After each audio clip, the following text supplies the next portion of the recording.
Et ça chauffe entre vous et votre ancien collaborateur, on ne peut pas se passer.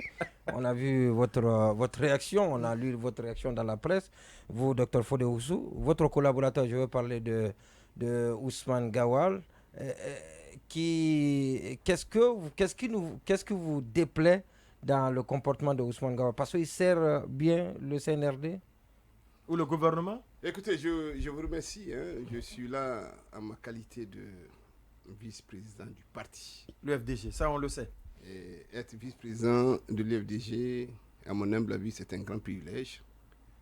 Être la personne qui assure l'intérim du président Cellou Dalein quand il n'est pas là, c'est aussi un grand privilège. Là, vous êtes le président par intérim. Et je souhaiterais honnêtement qu'on avance.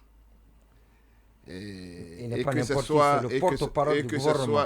Il n'est pas n'importe qui, Dr Fodé Oussou.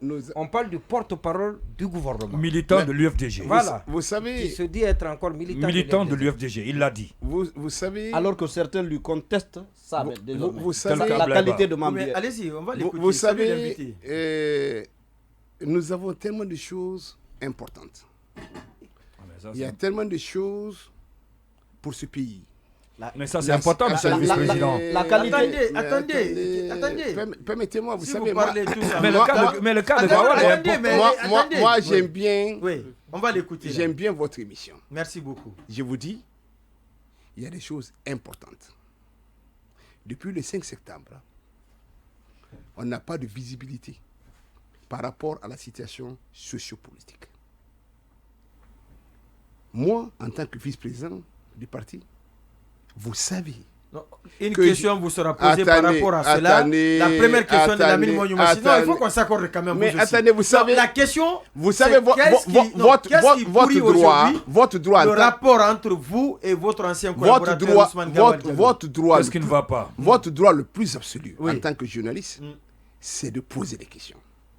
Le droit le plus absolu que j'ai ici sur ce plateau, c'est de vous dire exactement ce que je pense et quelle est la conception. Parce que je ne dirai jamais ce que vous souhaitez que je dise. Je dis encore, pour moi. Mais vous dites ce que vous pensez de notre question. Non, je dis encore. Tout au moins. Il y a des choses tellement importantes dans ce pays aujourd'hui qui ne soient pas des problèmes de débat de personne.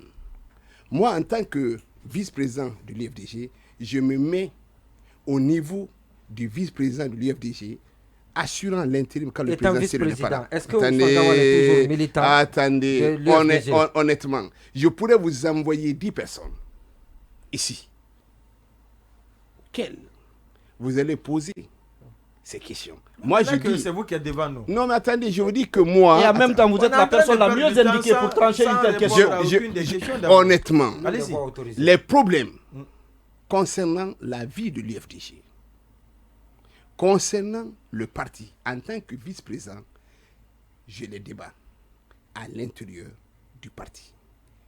Demain, un conseil politique extraordinaire est convoqué, où nous allons nous retrouver, de traiter de toutes les questions concernant la vie de notre parti. Y compris le cas de Gawal. Non, j'ai dit je refuse de descendre et de parler de personne. D'accord. Accepter que je ne sois pas. Ou est-ce le président Cellou Dalein qui a sonné la l'UFDG s'en prennent dans les antennes? Je suis en train de vous dire. Ou est-ce le président? Ce n'est pas à banaliser, monsieur le vice-président. Je suis en train de vous dire. Oui. Aujourd'hui, dans ce pays, avec tout ce que nous vivons, depuis le mois de septembre, je vous dis, c'est une question importante. Nous n'avons pas de visibilité. Pour moi, les questions concernant... Vous n'en avez pas ou bien ça n'existe pas? Non, parce que déjà, il y a quand même un chronogramme qui est sorti. 36 mois. Mais justement, voilà des questions essentielles sur lesquelles nous pouvons... Et si vous nous dites encore que vous n'avez pas de visibilité... Je veux dire qu'on n'a pas de visibilité. Allez-y, oui. Nous ne savons pas où nous allons. Nous ne savons pas quand est-ce nous allons sortir de ces situations. Parce que quand vous entendez des gens vous dire... De quels gens? Non, attendez, quand vous entendez le gouvernement dire... C'est le porte-parole qui... Quand vous entendez le CNRD... Attendez, quand vous entendez le CNRD dire que la transition, c'est pour 36 mois. Oui. Vous ne savez pas, vous, en tant que journaliste, quand est-ce cette transition-là va commencer? Quand quelqu'un vous dit 36 mois, vous ne savez pas si ça va commencer au mois de janvier 2023. Non, c'est à partir de l'établissement des... Gawal a dit que c'est à partir du déroulement du calendrier, les 10 axes. Même ça, la réponse à cette question, vous n'avez pas de visibilité. Quelqu'un qui vous dit, la transition va commencer, le jour où on va commencer les activités. Ouais. C'est Gawal qui l'a dit. Et la logique voudrait, honnêtement, que quand tu veux donner un chronogramme, tu définis d'abord les tâches. À chaque tâche, tu donnes un délai. Tu fais la somme de ces délais pour dire la transition va commencer maintenant le 1er et ça va finir le 30. Je vais organiser les élections locales de telle date à telle date. Je vais organiser les élections législatives. Je vais organiser les élections présidentielles. Mais il n'y a pas de visibilité. Donc, c'est tout. Ça veut dire que au jour d'aujourd'hui, personne ne sait. Parce que 36 mois, je vais vous dire, ce n'est pas 36 ans. Ce qu'on demande, c'est quoi? Vous demandez aux gens de donner leur avis par rapport à un sujet.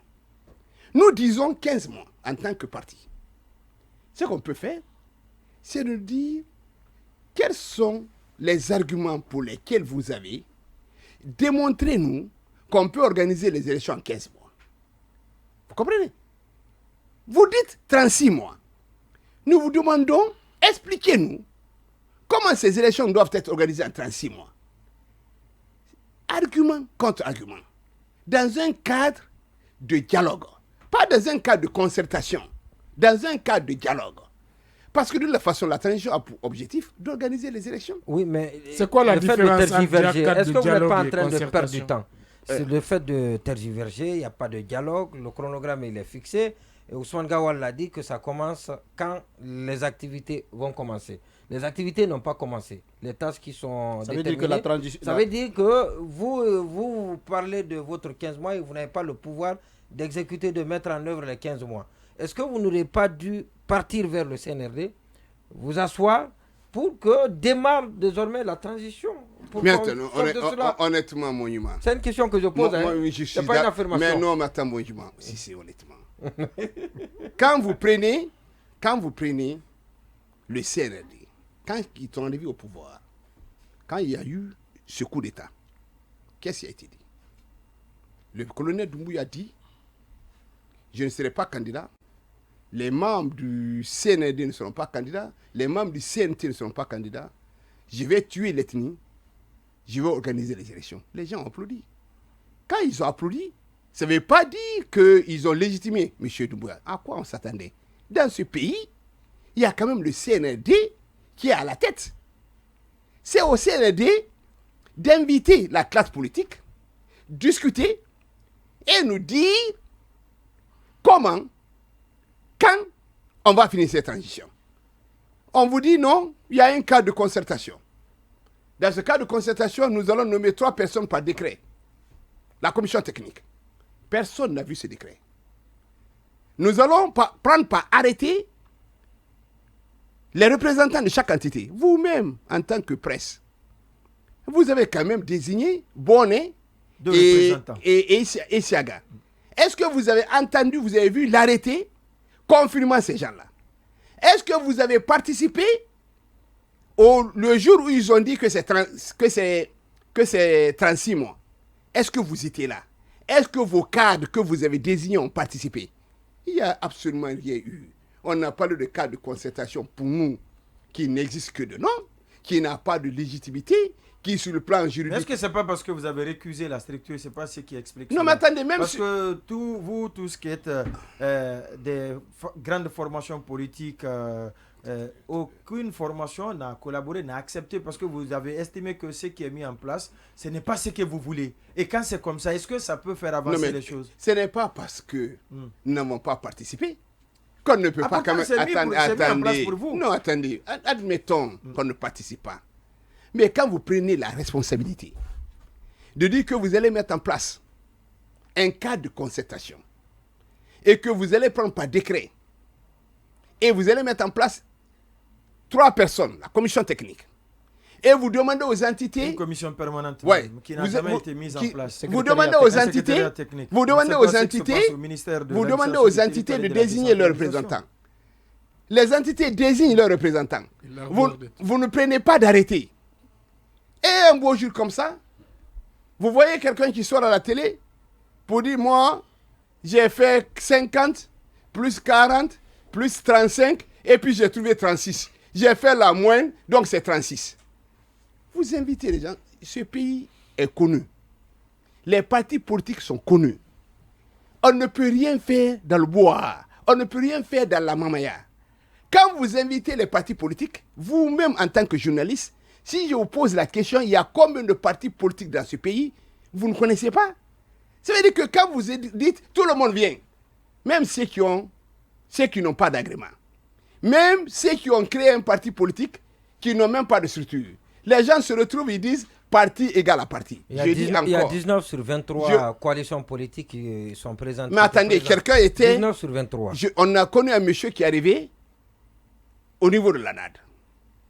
Il dit, bon, moi, je participe. Je suis maintenant membre de l'ANAD.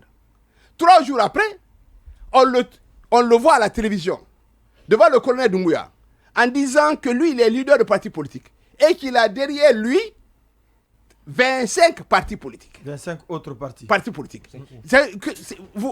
Vous posez la question, on est dans quoi? C'est quel leader politique ça? Hein? C'est quel leader politique? Et ça C'est aussi, qui? vous ne le dites pas, il n'a pas de l'UFDG. Hein. Non, Ça, non, vous mais devez au moins attendez, le je dire vous son dis nom. que ce pays, le problème dans ce pays, c'est que quelqu'un peut s'élever, dire, je suis leader de parti politique. C'est qui, monsieur le vice-président? Non, je suis leader de parti politique. D'accord, on va progresser. Il a un agrément, il monte, il descend, Ouais. il n'a pas de structure. Oui, mais- Comment vous pouvez Maintenant, discuter? maintenant on que progresse, tout là. ça, oui, justement, on Ouais. progresse. Mm. Il y a un calendrier, il y a le CNRD qui a publié son chronogramme. 39 mois, Vous aussi. qui a été raboté par le CNT. à Oui, 36. oui, la nouvelle force mise en place n'a pas encore publié son chronogramme, mais vous avez le vôtre.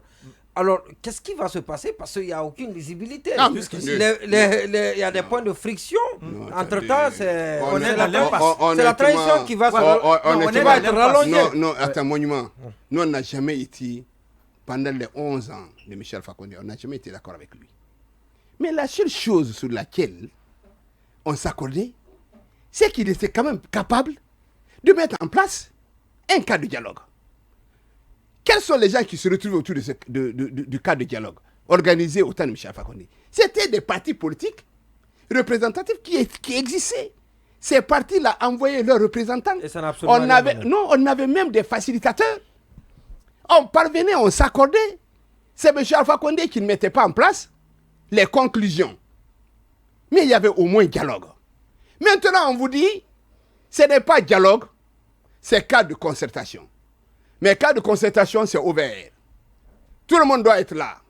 Vous voyez des gens qui arrivent, qui vous disent, bon, écoutez, nous, de la façon, maintenant, ce n'est même pas 5 ans, nous voulons 5 ans. D'ailleurs, il n'y a même pas de délai. Vous finissez d'abord, après vous continuez.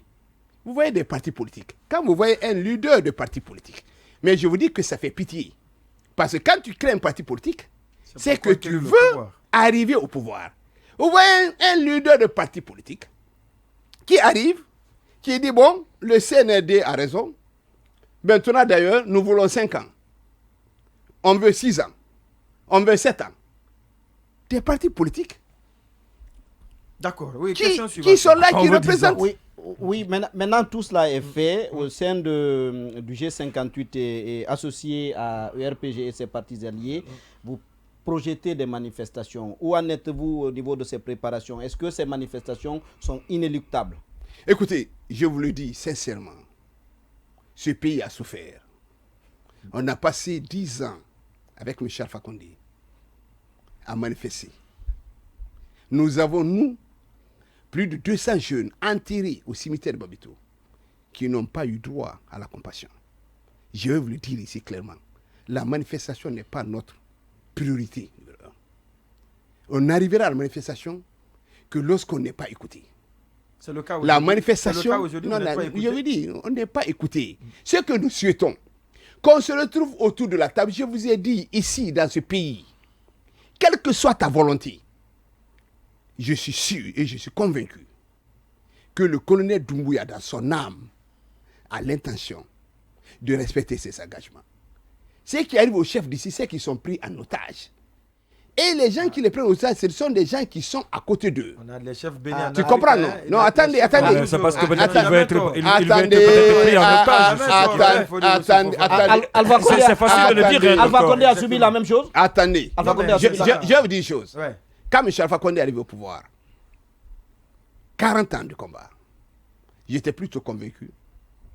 Même si vous n'étiez pas Les avec premiers, lui. non, malgré que je n'étais pas avec lui, il avait peut-être la volonté de faire avancer le pays, inscrire son nom en lettres d'or. C'est ce qu'il a fait. C'est qu'il s'est entouré des gens qui ne l'aiment pas et qui n'aiment pas la Guinée, qui l'ont poussé en erreur, qui l'ont expliqué que le seul combat qu'il doit mener, au lieu de développer le pays, c'est de détruire l'UFDG. Mais Alpha Condé a passé toute sa vie à vouloir détruire l'UFDG. D'accord. Le colonel Doumbouya aujourd'hui, quand tu aimes un responsable, tu es à côté de lui, tu es un conseiller, tu es un ministre, qu'est-ce que tu lui dis? Aujourd'hui, ce qu'on demande à la transition, c'est d'organiser des élections. Pour organiser des élections, est-ce qu'il est compliqué qu'on se retrouve autour de la table pour discuter? Il y a, depuis le mois de septembre jusqu'à aujourd'hui, personne ne peut te dire quand est-ce cette transition-là va commencer. Quand un ministre dit la transition va commencer le jour où on va commencer les activités, je vous dis que ça fait pitié. Vous comprenez un peu? Si le colonel Doumbouya avait autour de lui les gens qui étaient capables de le regarder en face et lui dire la vérité, pour qu'il ait la possibilité de rentrer dans l'histoire par la grande porte, qu'est-ce qu'on gagne si on ne s'entend pas? Nous avons dit, personne ne peut nous empêcher de faire une manifestation. Notre souhait le plus ardent. Pourtant, il y a un communiqué du CNRD qui est clair là-dessus. Vos activités ne doivent pas aller au-delà des sièges de vos partis politiques. Tout doit être circonscrit à ce niveau. Vous savez tout ça. Même ça, vous êtes des Guinéens, vous êtes des journalistes. Oui. Ne faites pas semblant comme si vous n'êtes pas des Guinéens. Non, c'est une Ah interdiction. non, attendez, vous êtes des Guinéens. C'est le CNRD. Non, attendez, Allez-y. votre neutralité là. Votre neutralité. Non, Attendez. Nous avons tout simplement rappelé. Je suis en train de vous dire que votre neutralité là ne doit pas marcher. Ouais. Si on vous dit ici qu'il n'y aura pas de manifestation, vous-même en tant que Guinéen, vous devez revolter en disant que ce n'est pas normal. Justement, aujourd'hui, vous conjuguez avec le RPG, parlant justement de ces manifestations. Que répondriez-vous à ces militants qui disent s'opposer à si vous voulez, cette conjugaison d'efforts entre vous et le RPG aujourd'hui? Cette alliance pour combattre le CNRD.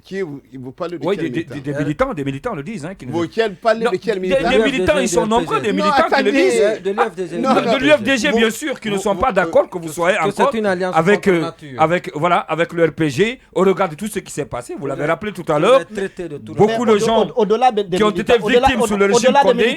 Au-delà des militants, vous qui avez passé 10 ans à batailler contre le RPG et le président Alpha Condé, à les accuser de graves crimes. Voilà, comment expliquez-vous? Vous venez de vous plaindre ici que vous avez enterré plus de 200 de vos membres au cimetière de Bambeto. Comment expliquez-vous que subitement, moins d'un an après la chute de ce dernier, vous vous rabibochez, vous décidez de travailler ensemble? Non mais honnêtement,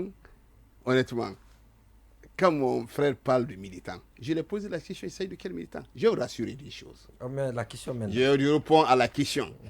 Vous voulez répondre? Je réponds. D'accord. Non, mais laissez-moi répondre. Vous savez que je vais mais il s'agit de militants du Je suis en train de vous UFDG. dire qu'aucun militant de l'UFDG n'est en désaccord avec les principes, avec l'UFDG. Aucun militant. D'accord. Ça, je peux vous rassurer. Deuxièmement, personne ne vous a dit que nous avons une alliance avec le RPG. Qu'est-ce que ça représente? Personne ne... Attendez. Mais attendez que je... La relance, il faut relancer. La venue du RPG au siège de l'UFDG, qu'est-ce que ça représentait? Mais attendez, honnêtement. Le RPG est un parti politique. Ce n'est pas qu'une symbolique. Attendez, c'est un parti politique. Pas n'importe lequel. Non, attendez, c'est perçu comme l'UFDG, c'est pas n'importe quel parti. parti. C'est extraordinaire. Le RPG est un parti politique, si vous le permettez. Vous n'avez pas le même regard que le FNDC, hein? Laissons-le partir.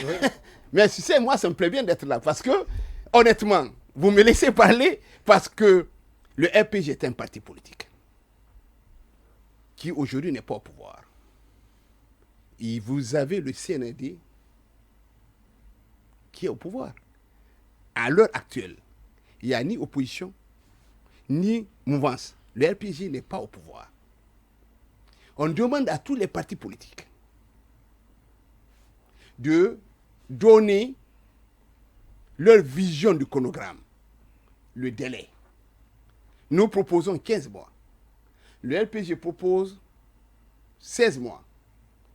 D'autres partis politiques proposent 30 mois. Il y en a qui proposent même 50 mois.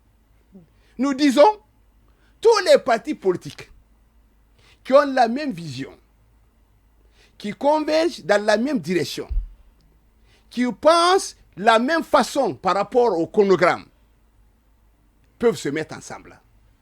Mais c'est que les gens n'ont pas compris. Le jour où nous avons rencontré le jour où le RPG est arrivé au siège du RPG et au siège de l'UFDG, c'était la coalition du G58. Il y avait 58 partis politiques. Personne n'a dit pourquoi le RPG est à côté de l'UFR. Personne n'a dit pourquoi le RPG est à côté du BEL, et plutôt du parti du modèle. Personne n'a dit pourquoi le RPG est à côté du parti de Jean-Marc Tilano. On a dit voilà, le RPG est venu au niveau de l'UFDG. Croyez-moi, la rencontre qu'il y a eu à l'UFDG, si l'UFDG avait décidé ce jour de dire que le RPG ne serait pas reçu au siège de l'UFDG, je suis sûr que ici, vous-même en tant que presse, vous aurez dit le FDG est un parti suffisant, c'est un parti qui n'aime pas les autres, c'est un parti qui ne veut pas collaborer, c'est un parti qui veut... Combien de fois on nous a critiqué en disant qu'on aime nous isoler? Le RPG arc-en-ciel, et je le répète, j'ai fini pour terminer. J'ai fini pour terminer. Nous n'avons pas d'alliance avec le RPG arc-en-ciel. Nous n'avons rien signé avec le RPG arc-en-ciel. Le RPG arc-en-ciel n'a rien à voir avec l'UFDG, c'est le G58. On le fait seulement de le G58 avec le RPG arc-en-ciel et les partis alliés. En rafale, les deux questions. Justice, le président Alpha Condé est allé se soigner. Qu'est-ce que vous en pensez? On parle de la caporalisation de la justice par l'exécutif à travers les actions de la CRIEF. Qu'est-ce que vous en pensez aussi? Et le Conseil des ministres délocalisé à l'intérieur du pays. Donc les trois questions. Merci beaucoup. Bon, écoutez, moi, en 3 minutes, honnêtement, pour M. Alpha Condé, je suis très heureux de ce qui arrive. Sur le plan humain, quand quelqu'un est malade, qui est un ancien chef d'État, il a le droit d'aller se faire soigner. Pour moi, c'est un acte salutaire que je salue à sa juste valeur. Là, je n'ai pas envie d'être à la place de M. Alpha Condé. Parce qu'il doit se poser des questions pendant 11 ans. Je suis le président.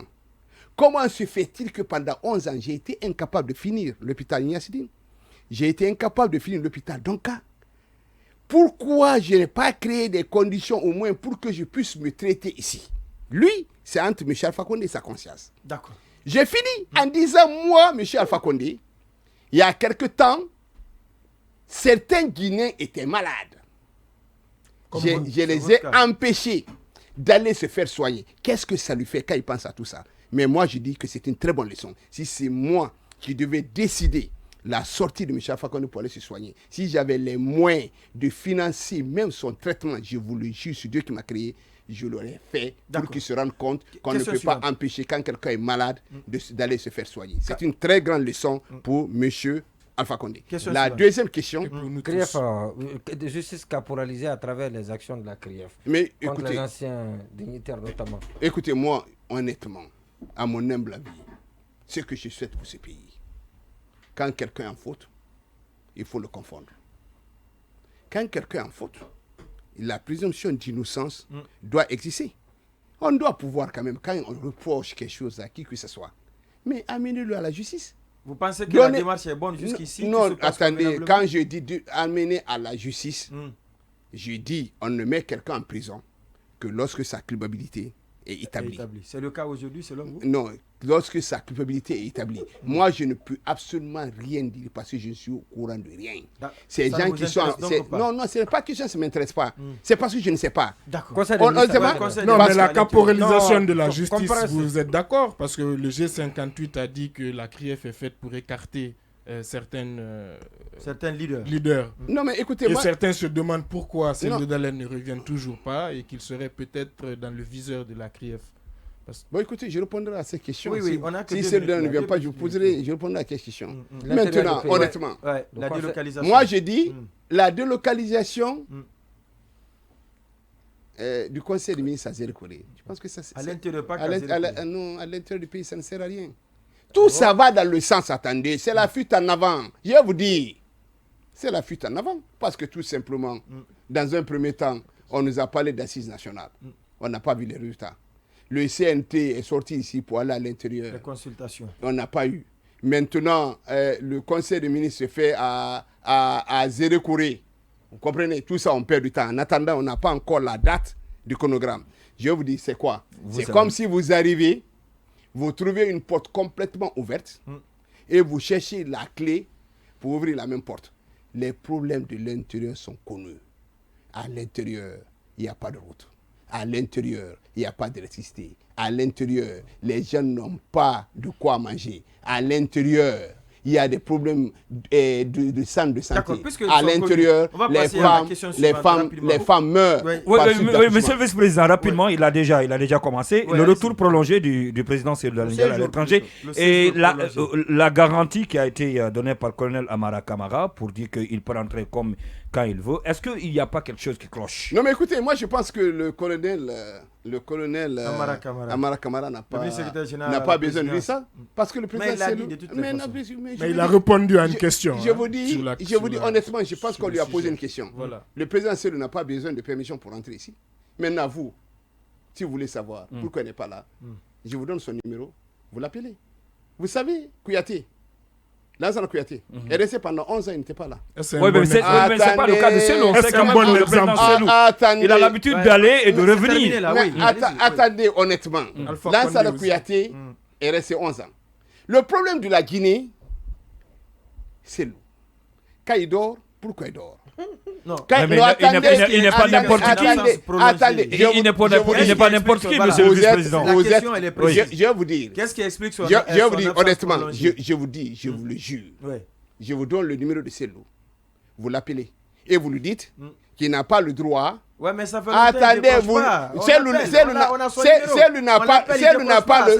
Attendez, en tant que deuxième personnalité, quand même. Eh bien, attendez. Qu'est-ce qu'il explique? Est-ce qu'il a peur? Est-ce qu'il se reproche quelque chose? Mais attendez. Allez-y, oui. Attendez. Cellou Dalein. Est-ce qu'il a peur de la justice? Cellou Dalein est parvenu à faire l'UFDG, le plus grand parti de ce pays. Vous comprenez? Cellou Dalein a fait de ça. Mais le problème de la Guinée.